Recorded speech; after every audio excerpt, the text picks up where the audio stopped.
மாசமா இருக்கேன் பானு. மாசமா இருக்கியா? ஐயோ அதெல்லாம் நமக்குள்ளே இருக்கட்டும். யாருன்னு சொல்லுக்கா, நான் கட்டி வைக்கிறேன்.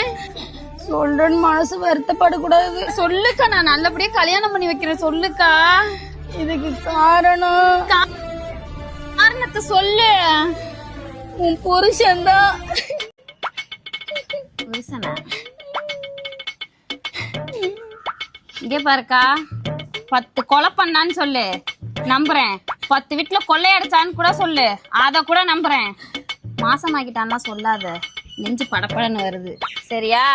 ஊருக்குள்ள சொல்லிட்டு தெரியாத, எஞ்சி போய் கல்யாணம் பண்ற வழியா போய் ஒப்பாரு. இதுக்கு ஒண்ணு என்ன அம்மா சாதிக்கு சும்மா காலையிலே காமெடி பண்ணிட்டு இருக்கு. வண்டியே அடியா. காமெடியா பண்ணுது நடுவுல உட்கார்ந்து. ஆமா, இந்த ஆளு வேற பண்ணிட்டான். வா.